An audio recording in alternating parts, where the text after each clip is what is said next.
மிதுன ராசி அன்பர்கள், உங்களுக்கு இந்த 5 கிரக சேர்க்கை, பஞ்ச கிரக யோகம், கும்பம் உங்களுக்கு என்ன பாவம்? 9ஆம் பாவம், பாக்கியஸ்தானம். பாக்கியஸ்தானத்துல ஒரு கிரகம் இருக்கு அப்படின்னாலே நம்மளுக்கு நல்ல அதிர்ஷ்டம் அப்படின்றதுக்கு தாங்க போகுது. 5 கிரகங்கள் இருக்கு அப்படின் போது என்னென்ன மாதிரி.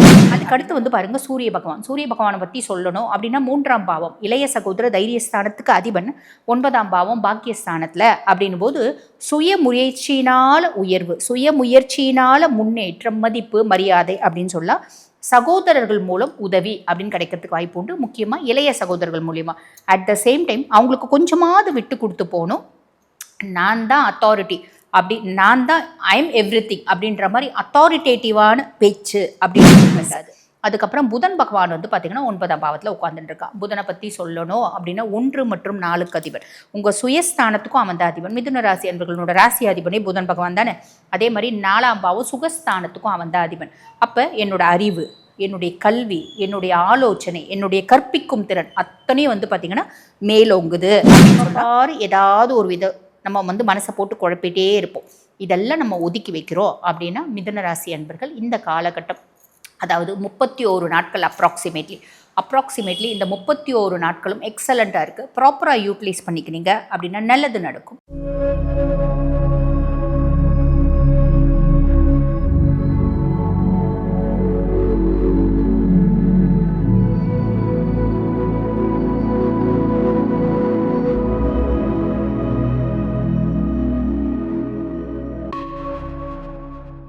ஆன்மீக பரிகார நேயர்களுக்கு வணக்கம். நான் டாக்டர் தீபா அருளாளன். இன்னைக்கு நம்ம என்ன டாபிக் பற்றி டிஸ்கஸ் பண்ண போகிறோம் அப்படின்னா 5 கிரக சேர்க்கை, பஞ்ச கிரக யோகம்.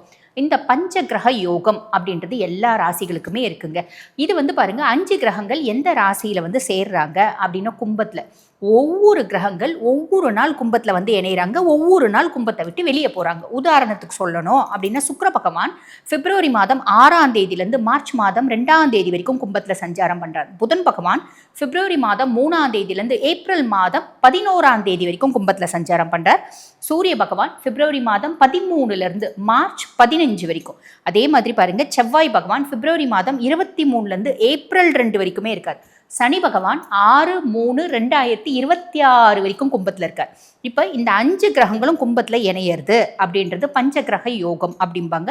இது பாருங்க, திருப்பி இந்த மாதிரி வரணும் அப்படின்னா உதாரணத்துக்கு சனி பகவான் கும்பத்தில் வர்றதுக்கே பார்த்தீங்கன்னா 29.5 ஆண்டு காலங்கள் எடுக்கும். அப்ராக்சிமேட்லி 30 வருஷம் ஆகும். என்னங்க குழப்புறீங்க? சனி பகவான் ஆல்ரெடி பார்த்தீங்கன்னா கும்பத்துலேருந்து மீனத்துக்கு போயிட்டாரே அப்படின்ற உங்களுக்கு குழப்பம் வரும். பொதுவாக பாருங்க, இப்போ சனி பகவான் பார்த்தீங்கன்னா ஆல்ரெடி கும்பத்துலேருந்து மீனத்துக்கு போயிட்டார். இது திருக்கணித பஞ்சாங்கம் பிரகாரம். ஆனால் வாக்கிய பஞ்சாங்கம் பிரகாரம் 6/3/2026 தான் சனி பகவான் பார்த்தீங்கன்னா கும்பத்துலேருந்து மீனத்துக்கு போகிறார். நீங்களே திருக்கணித பிரகாரம் பேசியிருக்கீங்க தானே அப்படின்னு கேட்பீங்க. ஆமாம், நானே திருக்கணித பிரகாரம் பேசியிருக்கேன்.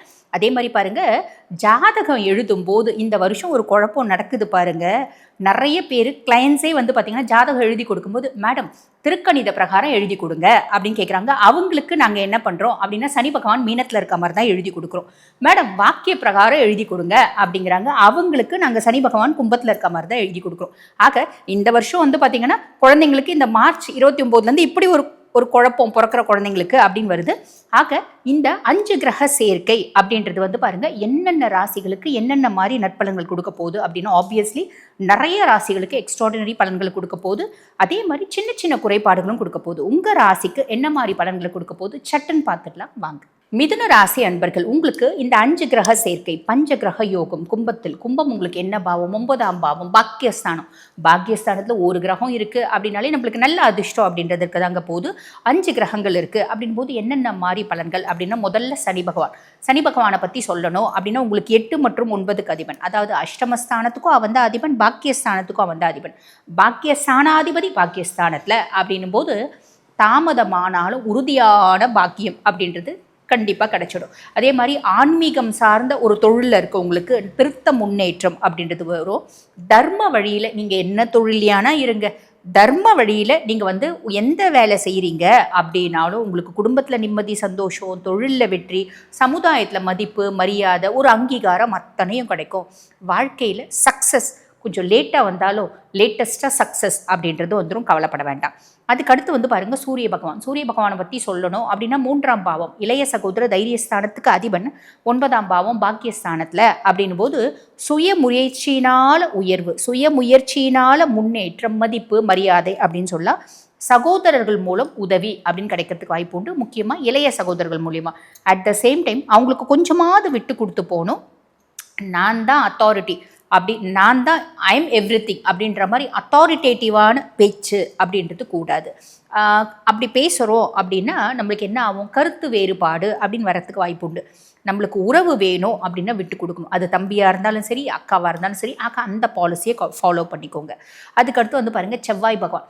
செவ்வாய் பகவானை பற்றி சொல்லணும் அப்படின்னா 6 மற்றும் 11க்கு அதிபன், அதாவது ருணரோக சத்ருஸ்தானத்துக்கும் அவன் தான் அதிபன், 11ஆம் பாவம் லாபஸ்தானத்துக்கும் அவன் தான் அதிபன். அவன் 9ஆம் பாவம் பாக்கியஸ்தானத்தில் வந்து உட்கார்ந்துருக்கா அப்படின்போது ஸ்போர்ட்ஸில் இருக்கீங்களா, சக்ஸஸ். போட்டிகள் என்ன போட்டியானா இருக்கட்டும், எந்த போட்டியானாலும் காம்படிஷன் அப்படின்னா சக்ஸஸ் அப்படின்றது உங்களுக்கு வந்துடும். மெடலு, அவார்டு, ரிவார்டு, கப்பு முக்கியம் அப்படிம்பாங்கல்ல, அந்த கப்பு முக்கியம் அப்படின்ற மாதிரி ஒரு எண்ணம் உங்களுக்கு வரும். அந்த கப்பை வாங்கிட்டு வந்துடுவீங்க அப்படின்னு சொல்லலாம். உங்களோட ஃப்ரெண்ட்ஸ்னோட சர்க்கிள் வந்து பார்த்திங்கன்னா ரொம்ப பெருசாகும். நண்பர்கள் வட்டம் விரிவடையும் அப்படின்னு சொல்லலாம். அட் த சேம் டைம் நண்பர்களோட வட்டம் விரிவடையுது அப்படின் போது ஆளாளுக்கு ஒரு கருத்து இருக்கும், கருத்து வேறுபாடு வரத்துக்கும் வாய்ப்பு உண்டு. அதில் கொஞ்சம் கவனம் அப்படின்றது வச்சுக்கோங்க. ரொம்ப சிம்பிள், ஓகேங்களா? அதே மாதிரி ரெஜிஸ்ட்ரேஷன் அப்படின்றது ஏதாவது ஒன்று பண்ணுவீங்க. வீடு ரெஜிஸ்ட்ரேஷன் பண்ணுறது, கார் ரெஜிஸ்ட்ரேஷன் பண்ணுறது, இப்படி ஏதோ ஒன்று.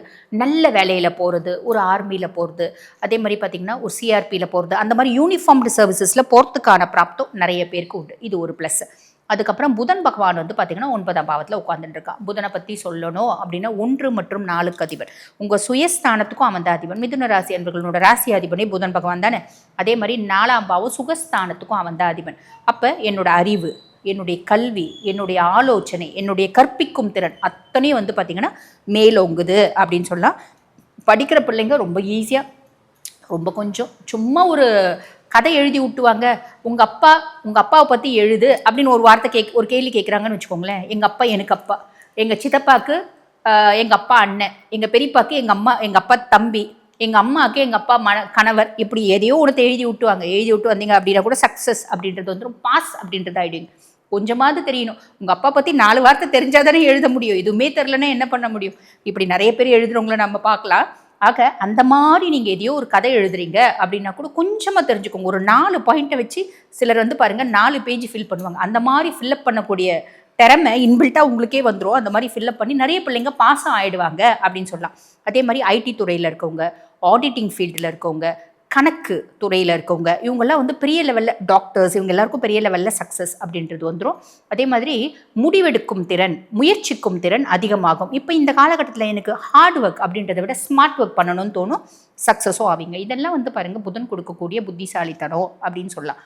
சுக்கிர பகவானை பற்றி சொல்லணும் அப்படின்னா சுக்கிரன் வந்து பாருங்கள் உங்களுக்கு 5 மற்றும் 12க்கு அதிபன். அதாவது பூர்வ புண்ணியஸ்தானம், புத்திரஸ்தானம் அதுக்கும் அவன் தான் அதிபன். 12ஆம் பாவம் அயன சயன போஜன மோட்ச விரயஸ்தானத்துக்கும் அவன் தான் அதிபன். பொதுவாக சுக்கிரன் இந்த பாவத்தில் பாக்கியஸ்தானத்தில் வந்து உட்கார்ந்துட்டு இருக்கிறதுனால ஒரு அதிர்ஷ்ட கிரகம் அதிர்ஷ்டஸ்தானத்தில். இதை விட என்னங்க வேணும்? எனக்கு எல்லா பாக்கியமும் கிடைச்சிடும்.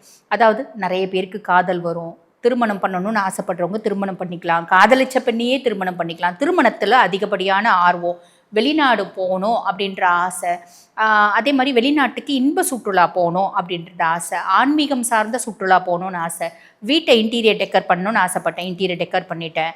அந்த மாதிரி எல்லாமே நான் என்னெல்லாம் ஆசைப்பட்டேன் அதில் பல விஷயம் நடக்கும் அப்படின்னு சொல்லலாம். இது ஒரு பெருத்த ஒரு ப்ளஸ் அப்படின்னு சொல்லலாம். அப்போ ஆன் தி ஹோல் வந்து பாருங்கள் இந்த 5 கிரகங்களும் பயங்கரமான நற்பலன்கள் அதை தான் உங்களுக்கு கொடுக்க போகிறாங்க. மைனஸ் ஏதாவது இருக்கும், ஆப்வியஸ்லி இருக்க தானே செய்யும். மைனஸ் வந்து பாருங்கள் ஃபாதர் ரிலேஷன்ஷிப்பில் கொஞ்சம் கவனம் அப்படின்றத வச்சுக்கோங்க. இதில் வந்து பார்த்திங்கன்னா முரண்பாடான கருத்து வேறுபாடு வரத்துக்கு வாய்ப்பு உண்டு. நம்பிக்கை மாற்றங்கள், இவ்வளோ நாள் வரைக்கும் எனக்கு இந்த கடவுள் ரொம்ப பிடிச்சிருந்துச்சு, இந்த மதம் எனக்கு ரொம்ப பிடிச்சிருந்துச்சு, இப்போ எனக்கு மதமே பிடிக்கல, இந்த கடவுளே பிடிக்கல அப்படின்னு வேற கடவுள் போகிறது, வேற மதத்துக்கு மாறுறது, இந்த மாதிரி நிறைய பேர் செய்வாங்க. நிறைய பயணங்கள் நீங்கள் மேற்கொள்கிறீங்க அப்படின் போது அதில் இடையூறு தடங்கள் அப்படின்றது வரத்துக்கு வாய்ப்பு உண்டு. அதுவும் நல்லதுக்கு அப்படின்னு சொல்லலாம். ஒரு விதமான மனக்குழப்பம், எப்போ பாரு ஏதாவது ஒரு நம்ம வந்து மனசை போட்டு குழப்பிட்டே இருப்போம். இதெல்லாம் நம்ம ஒதுக்கி வைக்கிறோம் அப்படின்னா மிதுன ராசி அன்பர்கள் இந்த காலகட்டம், அதாவது 31 நாட்கள் அப்ராக்சிமேட்லி அப்ராக்சிமேட்லி இந்த 31 நாட்களும் எக்ஸலண்ட்டாக இருக்குது. ப்ராப்பராக யூட்டிலைஸ் பண்ணிக்கினீங்க அப்படின்னா நல்லது நடக்கும், நல்லது மட்டுமே நடக்கும். வாழ்த்துக்கள். இப்போ நான் சொன்னது வந்து பார்த்தீங்கன்னா உங்கள் ராசிக்கான ஒரு பொதுவான பலன். இப்போ இந்த பதிவை பார்த்துட்டு இருக்கோங்க, சரிம்மா ராசிக்கான பொதுவான பலன் கோச்சார பலன் எவ்வளோ சதவீதம்? 50%. இப்போ எங்கள் சுய ஜாதகத்துக்கு இந்த பஞ்சகிரக யோகம் என்ன மாதிரி பலன்களை கொடுக்கும் எக்ஸாக்டாக தெரிஞ்சுக்கணும் அப்படின்னாலும் நாங்கள் வந்து பாருங்கள் இந்த காலகட்டத்தில் வீடு கட்டலாமா, அதாவது எங்கள் பிள்ளைங்களுக்கு வந்து 39 வயசாச்சு, 30 வயசாச்சு, திருமணமே ஆகலை. 39 வயசுக்கு திருமணம் நடக்குமா? 50 வயசில் கூட திருமணம் பண்ணிக்கலாம். இதுக்கு மேலே கல்யாணம் பண்ணின்னு என்ன பண்ண போகிறோம் அப்படிலாம் யோசிக்காதீங்க.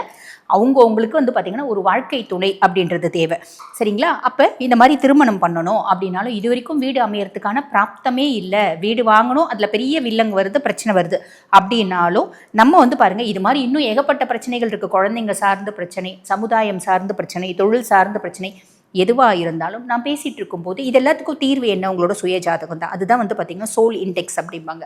இந்த உங்கள் சுய ஜாதகத்தை அனலைஸ் பண்ணால் என்ன நடக்கும் துல்லியமாக கண்டுபிடிக்க முடியும். எப்படி கண்டுபிடிக்க முடியும்? சுய ஜாதகத்தை அனலைஸ் பண்ணால். உங்கள் சுய ஜாதகத்தை நீங்கள் அனலைஸ் பண்ணிக்கணும்னு விருப்பப்பட்டீங்கன்னா நான் பேசிகிட்டு இருக்கும்போது என்னோட வாட்ஸ்அப் நம்பர் டிஸ்பிளேயில் கொடுத்துருப்பாங்க. அந்த வாட்ஸ்அப் நம்பருக்கு கால் பண்ணி அப்பாயின்மெண்ட் ஃபிக்ஸ் பண்ணி என்கிட்ட பேசிக்கலாம். தேங்க்யூ.